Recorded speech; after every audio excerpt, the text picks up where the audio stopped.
and welcome to today's webinar, Attracting and Retaining Top Talent, presented by our sponsor, Heffernan. We're so happy you can join us. My name is Michelle Wilcox, and I will be your moderator today. And I will also be moderating questions you may have during this session. Before we open up the session, let's review a couple key items. All of the webinar materials we discussed can be found at the URL currently shown on your screen. I will be sharing this URL in a follow-up email if you don't feel like you need to write it down right now. If you have trouble with your webinar, we recommend leaving the presentation and logging back in. We do not control the audio. Your devices control the audio, so if you have audio difficulties, try adjusting the volume settings on your device. If a telephone line goes down during the call, hang up and call back again to the same number. If all lines go dead, watch the on-screen chat box for alternate call-in number. Feel free to ask questions or provide feedback by using your chat box or question box during the webinar. If you are using a tablet, you may need to tap on the screen for the option bar to appear. You can select the appropriate option. We may not respond immediately, but we will work your questions and feedback into the presentation. If we can't get to your comment or question during the session, we'll be online afterwards to respond, and we may follow up in email if we run completely out of time. You may also email us at moderator@aspenrng.com for up to 48 hours after the webinar. This will be a 1-hour presentation. Questions and comments are very much encouraged throughout, and presenters will be answering questions at the end. And lastly, we have a number of upcoming webinars covering a variety of topics, including those listed on the Heffernan website that you can see behind you. With that, let's start this webinar, Attracting and Retaining Top Talent.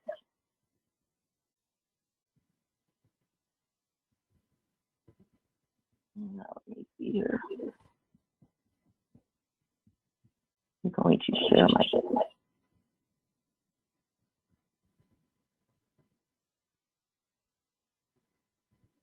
Let me switch it over.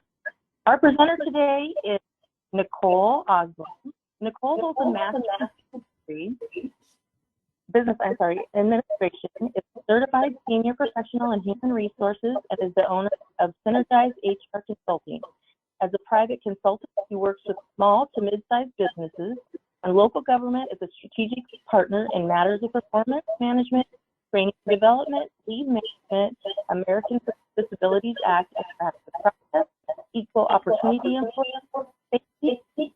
In addition, she works with individuals as a job coach and excellent resume writer. Throughout her career, she's provided strategic direction, thought, leadership, and championed the development of initiatives to recognize and retain top talent. Thanks for being with us, Nicole, and I'm going to turn this over to you now. Thank you so much, Michelle. Good morning, everyone. Thank you for joining us today for our presentation about attracting and retaining top talent. I'm sure this has been a challenge for a lot of organizations. So many of you have probably come to this presentation looking for some strategies to help improve your recruitment, retention of your top talent. So thank you so much. We will get started here. This is our agenda for today. We will be talking about what is top talent? What does that mean? What exactly are we looking for with top talent? We're going to talk about the differences between high performers and high potentials. There is a difference, and it's important to recognize the difference so that you can plan accordingly for your succession planning in your organization. We're going to talk about why top talent is important, how to attract top talent to your organization. We're going to talk about the interviewing strategies that you can use to flesh out that top talent and how to develop and retain them. We'll talk about some of the pitfalls, and then of course we'll have time for questions at the end or at any time. So just let me know if something comes up. So I did not include the slide, but the slide that normally is right here talks about our relationship, that I'm not providing any legal advice today or consulting advice. This is a general in nature presentation. So with that, we'll go ahead and get started. So what is top talent? So the answer to what top talent represents is very subjective, but you probably know it when you see it. It's something that you can feel in your gut.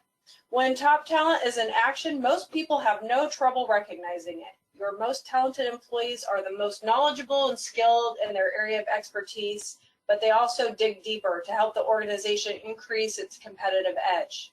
They're the resourceful, committed, analytical employees that have that special something that we just can't quantitatively measure. The French call it the je ne sais quoi. I don't know how to describe it, but it's appealing and it's there. So part of that is attitude, work ethic, and cultural fit. You can learn a lot about candidates outside the interview itself. For instance, how did they treat the receptionist or the first person that they encountered when they walked in the building? Were they happy to be there? Did they greet that person warmly? How did you and the team feel after the candidate left? Did they leave you with a good impression? Did you feel like you connected with them and got to know them as a person? Were there any moments of levity where the candidate and the team connected? Did the candidate appear comfortable with the team and the environment, or were there just moments of awkward silence? It's important when you talk about that cultural fit, you want someone that's excited to join that organization that you're part of and wants to be there. By learning to look at candidates in a different way, you may end up abandoning the perfect person on paper. And you might end up going with the person that you made the most connection with at that interview. Maybe they have admirable traits that go beyond that technical expertise, such as grit, determination, and the get up and go that you're going to need to have a very successful employee. So one thing is for certain, top talent never says it's not my job. They intuitively know the appropriate time to step back or step up and how to embrace other better ideas, how to come up with creative solutions, and most importantly, they have integrity. It's somebody that you can trust. It's somebody that you want to work with. So Bill Gates once said, take my 20 best people, and virtually overnight, Microsoft becomes a mediocre company. And that's true in a lot of ways. Your top talent picks up a lot of the slack for your mediocre performers. You lose your top talent, you lose that competitive edge. So the problem of losing top talent is nothing new, but it's certainly during the pandemic, it became even more important. So in the not so distant past, an organization's workforce was spread relatively evenly along that bell curve, mitigating the reliance on the high performer. But today, the left 1/3 of the curve is completely gone. It has been outsourced, right-sized, and offshored. The job functions that remain have to be piled into others. That means we all wear multiple hats at times. Other tasks and the people that man them simply aren't coming back. Reliance on top talent to carry the bulk of the organization load has never been greater. So when your top talent leaves, it's going to hurt. Whatever initiatives they've been driving get parked or farmed off to someone who isn't ready to tackle that challenge. The company is left scrambling to update a job description that can encapsulate all the things that person was doing. A burden is placed on the recruiter to try to quickly fill the gap, and sometimes client relationships are damaged. Studies by USI Insurance Services estimate that it costs between 6 to 9 times a position's monthly salary on average for exempt employees for recruitment. So for a manager that's making $60,000 a year, that's $30,000 to $45,000 in recruiting and training expenses to replace them. Another study by the Center for American Progress found that it costs up to 213% of the annual salary for highly educated executive positions. For example, the cost to replace a $100,000 a year CFO could easily be up to $213,000. So the real costs of employee turnover is usually an unknown because most companies don't have the systems in place to track exit costs, including recruiting, interviewing, hiring, orientation, training, and administrative costs. Then you factor in the quantitative costs such as lost productivity, lost business, decrease in morale, and the cultural impact to the organization. You may never know the exact number, but I'll bet no one can argue with the fact that it is a lot. So losing your top talent is something that we all need to prepare for. Succession planning is so important. and then making sure that people stay in our business as long as possible helps keep those recruitment costs down. So let's take a deeper dive into what top talent is. So we can basically separate our top talent into two buckets, our high performers and our high potentials. So sitting in these offices, these two may look pretty much the same. They both take pride in their work, and they're high learners and performers who can deliver a lot of value to our organization. But high potentials tend to be broad and adaptable in their learning and skills, while high performers have narrow but deep subject matter expertise. So be careful not to confuse your high potentials with your high performers. This is a risk, especially in organizations that tend to put a premium on technical skills. Technical skills are necessary, and the workforce needs high performers. However, when we look at the succession planning and selecting future leaders, the candidate with the most technical knowledge may not have the skills required to effectively lead people, because those are two separate things. Many employees don't have any desire to lead others and are perfectly happy doing technical work and being an exceptional individual contributor. However, if we don't have enough potential leaders to step forward, the company will be left with a gap through attrition. So for a company to maintain their competitive edge in their industry, they should recruit high potential employees and then keep them engaged and motivated in the workforce so that they can be the future leaders of that organization. So in a world of unlimited resources, organizations would surely invest in everyone, right? We want everybody to be an exceptional contributor in the position that they're in. As Henry Ford is credited as saying, the only thing worse than training your employees and having them leave is not training them and having them stay. So in the real world, limited budgets force organizations to be much more selective, which explains the growing interest in high potential identification. An employee's potential sets the upper limits of his or her developmental range.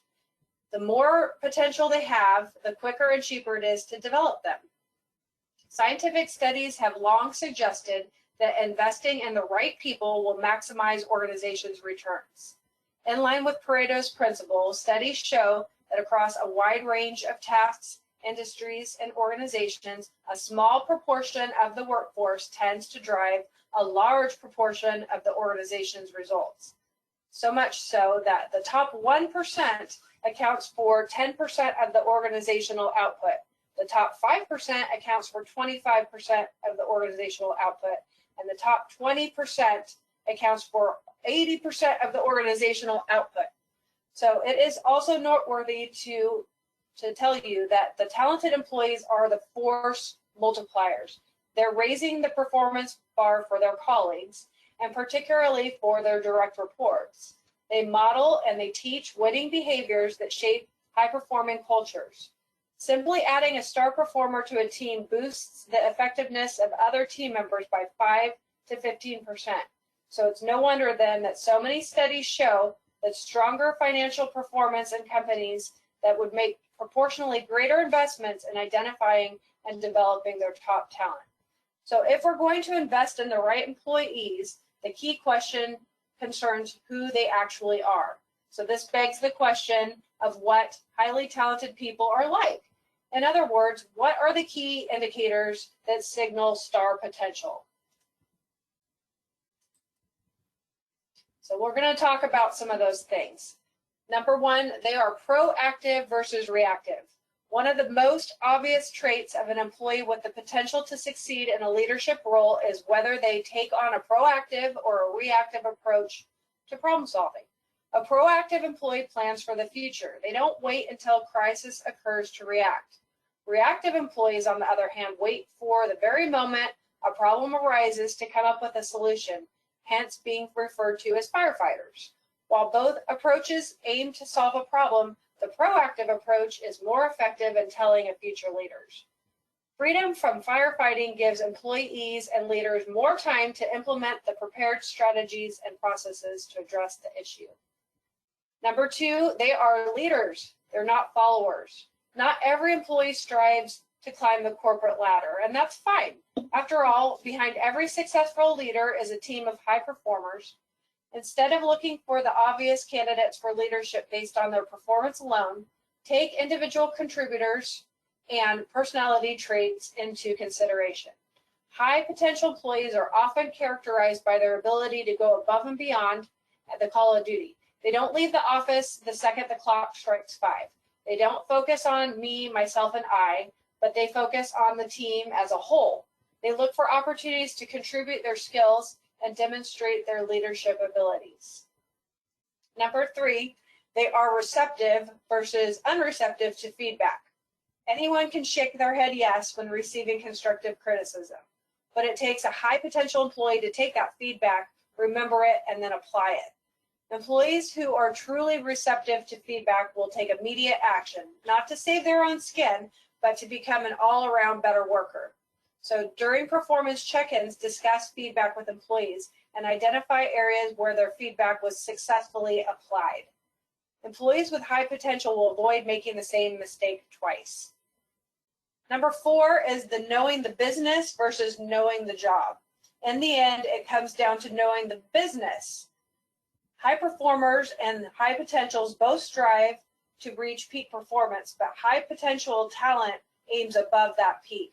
Rather, they just don't just know what they need to have for success in their individual role, but they also take the entire business into account, and then they are able to see clearly how they fit into that puzzle and how they can help the business achieve their goals, their mission, or whatever that may be through their individual work goals and that of their team.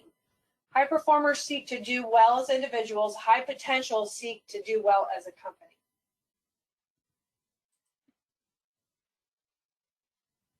Okay, so recruiting for high potentials is very different.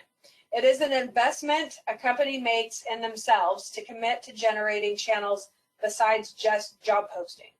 It's about having a great place to work and then using creative ways to let others know about it and create a buzz. Just like that there's a difference between high performers and high potentials, there's a difference between having a great place to work and having a place people want to work.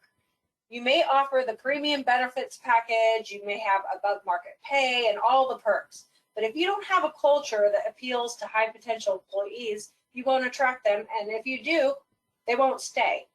High potential employees are rarely unemployed. However, they may be persuaded to make career moves. Gone are the days where an employee devotes their entire life to one company. High potentials jump when they need to and aren't afraid to leave for greener pastures that are better in line with their career trajectory. So how do you reach them if they aren't looking? Well, we all know how much data social media collects about people. I'm sure you've experienced a time where you merely thought about something and it popped up in your news feed. How do they do it? Well, algorithms.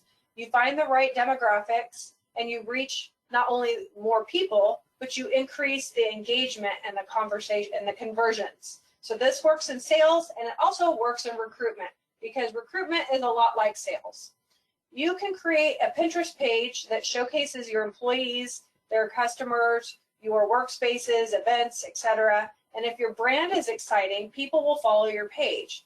Using the 80-20 rule, which is that Pareto principle, 80% of your posts should just be about things that add value to your followers, and 20% can be used for your job posting and your job perks. So you want to create something that people find meaningful, that will follow your page, and then you can start sprinkling them with information about why it would be a great place to work there. Since the pandemic came into play, there are all sorts of new hashtags to follow, such as hashtag open to work and hashtag open to hire. But by following hashtags, you can reach both active and passive candidates. Employee incentive programs are a great way to bring in new talent. Employees will be careful to pre-screen their referrals if they get rewarded at several different intervals. So they could get part of their payout at 30 days, part at 90 days, and part at 1 year. If you have an amazing workspace, what better way to show it off than with an open house? And this could be done monthly, quarterly, or yearly, but if people start to see your high-tech setup or your fancy game room, people will start talking. And now that the pandemic is lessened, you can actually bring people in person to see that workspace, which is wonderful. Job fairs are great when you're looking for recent grads, entry-level grads, or other target markets, but you may get more bang for your buck by attending networking events for recruiters, or regularly attending your local Society for Human Resources Management events. Through my career, I have regularly collaborated with other recruiters who have been able to send me referrals to candidates in their pipeline that they can't place. So if you create those networking opportunities, you may be able to share that talent. Encourage current employees to talk about the company culture and create your own company hashtag so that people can follow the conversation.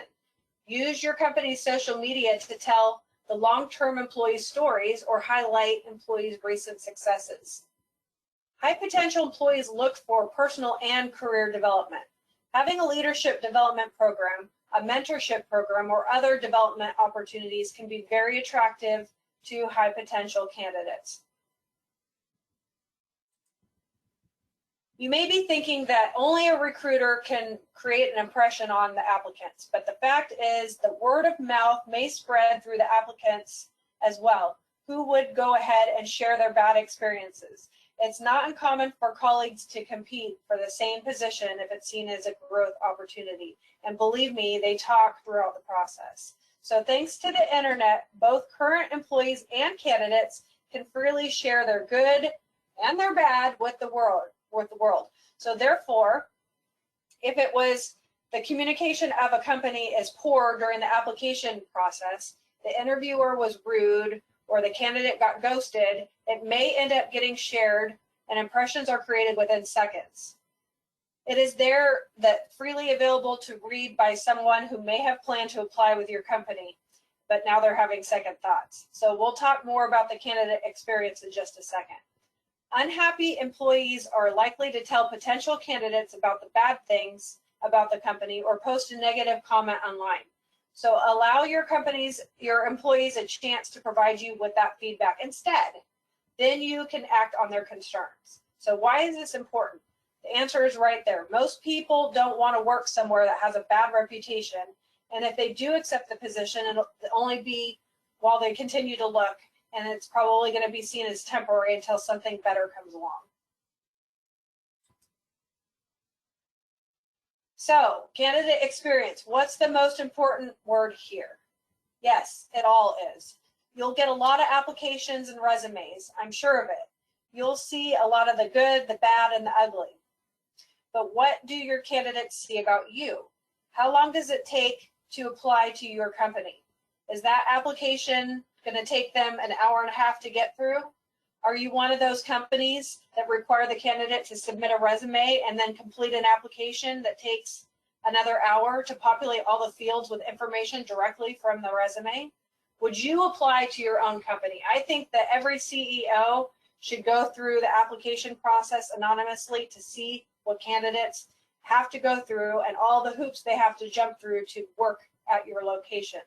Are you a company that overzealously screens every applicant to build the pipeline, but never gets back to any of the candidates to let them know you put them on the back burner? Because if that's the case, that's going to leave a bad taste in some people's mouth. Do you communicate what the process is to employees so they know where they stand? A recent Glassdoor article quotes that 72% of candidates share their negative experiences online. If the company does not ask the right questions and act upon them, these bad reviews pile up. Ignoring candidate experience feedback can be very costly. 42% of people would not buy the company's product if they had a bad candidate experience. Positive experiences matter. A LinkedIn report shows that 87% of applicants changed their mind about a company they doubted after a positive interview experience. I worked for a company for a little while that was soliciting Glassdoor reviews. At the 60-day mark, they would do a check-in and tell those employees, hey, you should really go on there and leave us a review.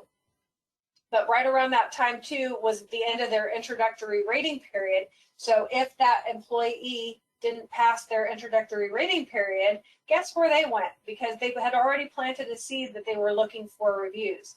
So if those people were being cut at the 90 days, they were simply going to that page and leaving a bad review. So by not doing that and planting that seed and only asking people that were past that initial rating period for reviews, they cut down on a large part of those negative reviews. Okay, so your employer brand. Your reputation is everything. But what does that mean in the context of being an employer in a competitive job market? It means prioritizing the special secret sauce that is your employer brand. Your employer brand should tell candidates why they want to work for you. What makes your company culture so appetizing? What do your employees want to come to work for every day? What do they look forward to? What benefits do they enjoy? For example, you might find that employees like how your company facilitates a collaborative work environment, or that they love your community involvement team activities. As you answer these questions, you're beginning to build your employer brand and making your company a more attractive place to work. Your company culture should attract the employees you want while repelling those that don't fit your culture. While the bones of it should be a reflection of the company's mission, vision, and values, it's the real experiences of your employees that are your meat and potatoes of your culture. Use your employee surveys to take the temperature of your company culture and make sure it's meeting your standards. Employee feedback can help you ensure that your culture isn't half-baked. When you feel confident and you know and understand what sets your company apart, entice job candidates by sharing the secret ingredients of your culture as you interview. For instance, if your company places emphasis on corporate responsibility, you might ask a question that lends itself to the topic so you can integrate it naturally into the conversation. You could ask, how do you make a difference in your community? You can follow up after their response with more details about how your company gives back. By offering up these vibrant details, you can create a competitive edge in the job market as you look to fill vacant positions. Top talent wants more than just a good work environment. They're also seeking benefits that are comparable or better with what they're receiving in their current role. This includes things like health, life, and disability insurance, retirement savings plans, and paid time off. If you're a smaller company, you may think you can't compete with big company benefits. However, there are still many perks that you may offer that bigger companies don't. For example, do you allow flexible work schedules or telecommuting? Do you offer on-site snacks in your break room? Do you have a job shadowing program that can help employees expand their skills? With a great employer brand, company culture, and employee benefits, you'd think it'd be a piece of cake to finding new talent. But the truth is that finding good people will still take work. Luckily, you can look to your current workforce for assistance. You won't find better ambassadors for your company than your own employees, but you need to guide them to ensure that they're accurately communicating the best attributes of your brand. To become brand ambassadors, your employees must be engaged in your business with a commitment to your mission, vision, and values. They should easily be able to describe your culture. They should know how to pepper in the perks of the jobs. But with some basic training in these areas, you can easily empower your employees to become your brand ambassadors and recruit talent from their own networks. For example, you might have a training session for your employees where you go over company talking points and how to create and manage a LinkedIn presence. Social media offers a great avenue for employees to instantly reach candidates you wouldn't have access to otherwise. You wouldn't expect someone to eat at a restaurant with bad reviews, so why would you expect someone to work for an employer with negative ratings? Candidates today have access to a vast amount of online information about your company before they even step into the door for an interview. You might want to make sure that this information reflects as positive or as positive as possible on your company, and maybe consider setting up Google Alerts to help keep tabs on how your brand is being represented online. Every time your company name is mentioned online, Google will send you an email alert. Additionally, keep an eye on social media sites. There is a variety of social monitoring tools available that you may be able to use to follow the mentions of your employer brand. So you might want to talk with your marketing department or team and see if they already have access to some of this brand monitoring software. And if they do, they may be able to help you repurpose it for your recruiting channels. Okay, so there are 3 things that you should be pre-screening for before a candidate progresses through the interview and hiring process. That is ambition, ability, and commitment. We need to focus on those 3 things to determine the difference between high performers and high potentials. So as the saying goes, if you don't ask the right questions, you won't get the right answers. So let's look at some sample questions here that will help assess your candidate's potential. So one would be, does this person have a proven track record of success? Are they able to articulate in their past, they've been able to drive business outcomes and success? Can they tell you about how they did that? Because if they were on the team that did that, they should be able to describe their role in that and what they were able to do both personally and as part of the team. Do others trust this person to lead projects and teams, even if this person does not currently have a leadership title? This person may have had the opportunity to sit on a cross-collaborative group, and they may have had a leadership role within that group. So they may not have manager in their title, but they may have demonstrated that they have the potential to be a leader. Can this person keep a global perspective, or do they get bogged down with the details? Someone that is naturally a leader will talk like a leader. Look for those things in their responses, that they led the team, that they motivated a team, that they selected people for the team, things like that. And then number 4 is, do obstacles stop this person? Ask them about a challenging time, something that came up that derailed their project or their assignment. What did they do to get it back on track? If they can talk about how those obstacles impeded the progress in a way that was meaningful, then they probably aren't your person. But if they're able to knock out all those obstacles and keep going and still get that objective to success, that's your person. Okay, so we need to understand the candidate's ambition. I'm not talking about the cliche interview question, where do you see yourself in 5 years? There's never been a worse question to ask in the middle of a pandemic, and it's not very useful today either. I think it's safe to say whatever our answers were 5 years ago, they're probably not true today. So the best indicator of future ambition is past ambition. Ask the candidate to talk about why they made job changes in the past. What motivated them to make that change, or to stay, for that matter, with a company if they've been there for a long time. If you aren't going to be able to deliver what the candidate is looking for in their career, it's best that you're honest. So if they're looking for a great deal of leadership development as they are newer in their career, and you don't have that program built in, don't try to sell them on something that isn't there, because they'll find out when they get in the door. What are their personal and professional goals? This is what's important. But what is more important is what they are actually going to do to achieve these goals. If the person has a goal, they also need to have a plan. Who do they admire and why? Chances are that things they admired about the previous leaders they worked for is what they will come to expect from a leader in their ideal working environment. What's their dream job like? If they want to work for an industry leader and your company lags the market, will that be a good fit for them? Finally, we need to know if the candidate is adaptable and open to new ways of doing things. If they can't describe a time when they've changed their mind, you may want to move on to a candidate that will be more receptive to blend into your culture. Next, we want to assess their ability. Again, past accomplishments are a great way to determine the candidate's ability to lead through change in a dynamic working environment. I've seen a lot of resumes where candidates list the duties of their position and not much else. Their job title and duties are not going to tell you if they were actually successful in that position. So ask the candidate about times they've stood up for something that they believed in, what problems they've solved, and what steps they took to move important initiatives forward. Ask them what they have done to wow their past employers. If their previous employers have gotten a return on their investment, you probably will too.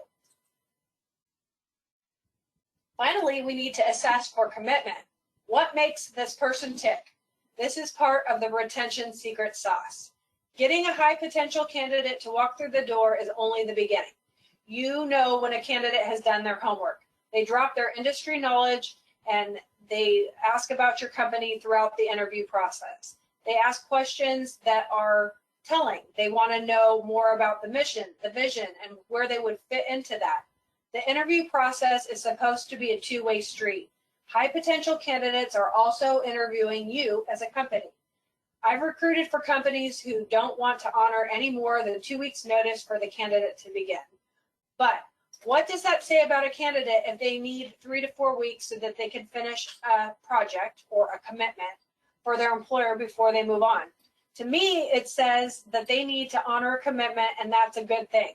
That tells me that they're poached later on down the road, they're not going to leave the company high and dry. So what does it take for this candidate to do their best work? If they like quiet space and your workplace is an open concept and it's constantly noisy, is this candidate going to feel comfortable there? You need to flesh those things out. Don't assume that your high potentials are already engaged. In a study conducted by Harvard Business Review, 1 in 4 intends to leave your employment within your company within 1 year. 1 in 3 admits to not putting in all the effort into their current job. 1 in 5 believes that their personal aspirations are quite different from what the organization has planned for them. And 4 out of 10 have little confidence in their coworkers and even less confidence in the senior team. Many of these employees set an incredibly high bar for their organizations. Precisely because they work harder and often better than their peers, they expect their company to treat them well by providing them with stimulating work, lots of recognition, compelling career paths, and the chance to prosper if the organization does. So when the organization is struggling, and most are these days, your star players are the first to be disappointed. Meanwhile, they are much more confident than their other peers about their ability to find new jobs and are much less passive about researching other opportunities. And as a result, when organizations cut back and ask employees to tough it out, the stars will be the first to say, no thanks, I'd rather find an employer who appreciates the high level of contributions that I'm making. So you must develop your high potential employees to retain them. You may have a budget to pay for professional associations, certifications, and national conferences. If you do, that is great because high potential employees thrive having access to new and innovative information, networking with industry leaders, and having access to state-of-the-art technology. Think about other types of learning and employee development opportunities that you could offer beyond those certifications and employee training programs. High potentials yearn for dynamic and ever-changing tasks. Is there an opportunity for an employee to be sent to another location for a period of time to learn? Is there a stretch assignment that they can lead? Can they have a dotted line reporting relationship to another leader in the organization? If your organization is large enough, it may be able to implement special tracks for high-performing employees. Maybe you can't afford to pay for the associations and the certifications, but you might be able to create a career ladder that rewards employees when they seek education or certification on their own. The key with this is to be fair and consistent, so criteria must be thorough and detailed and never subjective. Many organizations are coming up with talent management strategies that allow employees to touch many facets of the organization, from sales to marketing to customer service. For those employees who thrive on constantly learning, what better opportunity than to have assignments in all the different roles?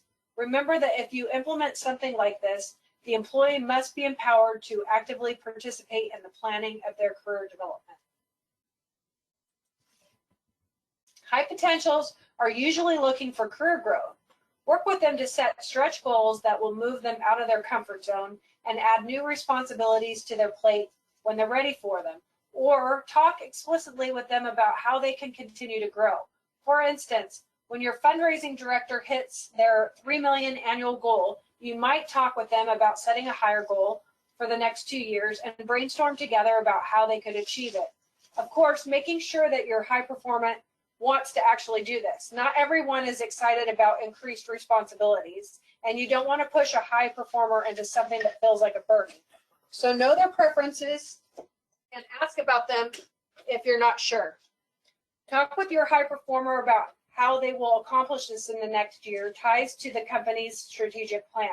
Make sure that they understand how crucial their work is and how it fits in to the larger organization. For instance, you might talk about your regional director about how their project planning will be critical to your ability to expand into a new market and potential for their job to grow and change with that. Too often, high potentials leave because they don't feel recognized or valued. So make sure they know how much you appreciate their contributions and talk explicitly about their impact has on the team or the company. This means more than just a good job or great job. This means being specific about why it was a great job. For instance, the way you intervened when that phone bakers were getting off message really impressed me. You got them back on track without decreasing their enthusiasm about their work. And I know that's hard to do. Instead of worrying about whether a high performer is happy in their role and planning to stay the long term, you can simply ask directly, "You're critical to our work. How can we make sure that you stay for the next 2 years?" You might do this over coffee or lunch or as part of a performance evaluation discussion. And even if you don't get a clear commitment, having an explicit discussion and showing that you care enough to be thinking about it can make a big impression on that person that will factor into how they feel about their role with their organization.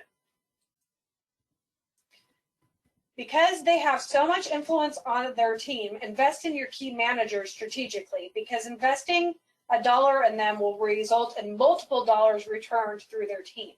Help them understand that your performance review model is just that. It's a model. It has to be adapted to the point of view of the employee on the other side of the table. Show them that they can make that transition by connecting to needs, attributes, and experiences of their employees. Managers' ability to tap into the intrinsic motivations that exist in their team members is crucial to create the climate of success. Daniel Pink argues in his best-selling book, Drive, that we are looking for 3 elements in our work environment.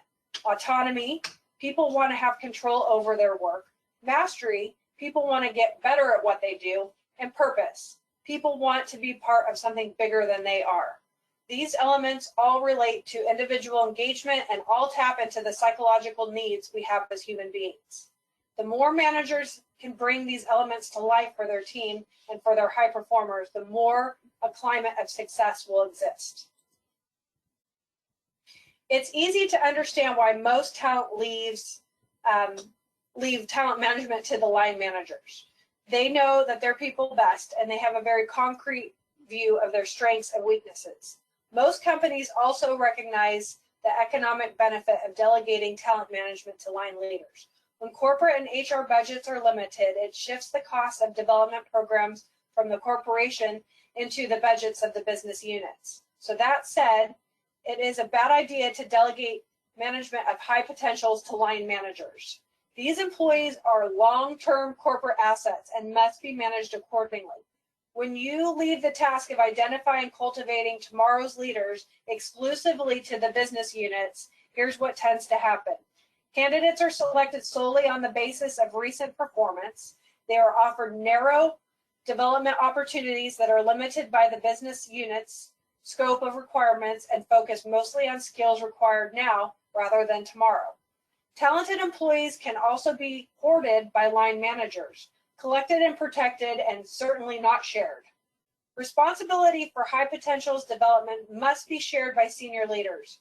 Johnson & Johnson's LEAD program offers a great example of this approach. As part of Johnson & Johnson's organizational and talent review process, the company's managers select individuals they believe could run a business or a bigger business in the next 3 years to participate in this LEAD program. The program lasts 9 months in total. During this time, participants receive advice and regular assessments from a series of coaches brought in from outside the company. They also must develop a growth project, a new product, service, or business model intended to create value for their individual units. Each candidate's progress in this regard is evaluated during a leadership session that is held in an emerging market such as China, India, or Brazil, and in order to increase participants' global knowledge. Graduates leave the program with a multi-year individual development plan that are periodically reviewed by a group of senior HR heads for further development and reassignment across the corporation. Pair them with effective mentors. In Homer's Odyssey, Mentor was the trusted advisor of Odysseus who conveyed life-changing wisdom. Today, we are commonly used that word to mean a more experienced person who can advise and teach us. Corporate environments have taken notice of this talent management concept and have started implementing more structured mentoring programs. These can be very powerful tools in getting our employees used to our culture and values. Mentoring can be highly effective for retaining high-performing employees who thrive on much interaction with influential colleagues. The difficulty lies in finding the perfect match between a seasoned employee with the willingness and openness to mentor someone and a high-potential employee who respects that mentor and is eager to incorporate that knowledge. But when that is achieved, it can be a great employee retention approach. So my final thought before I open this up is to hire for character and then train them, because character can't be taught. You cannot teach someone to have integrity. You can teach them the technical skills needed to be successful in the role. So look for people that have that integrity, the character, and the drive to succeed and past success that you can lean upon. And from there, you can train them on the technical aspects of the role.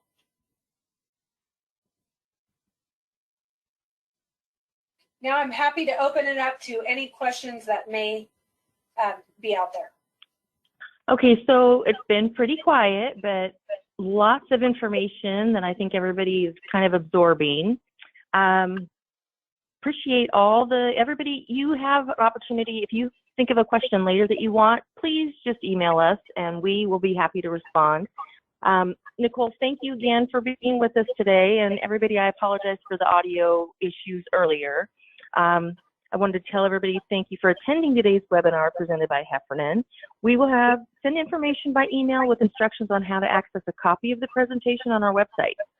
Thank you, Nicole, for your time and expertise today. We hope all the attendees found today's webinar to be a valuable use of their time.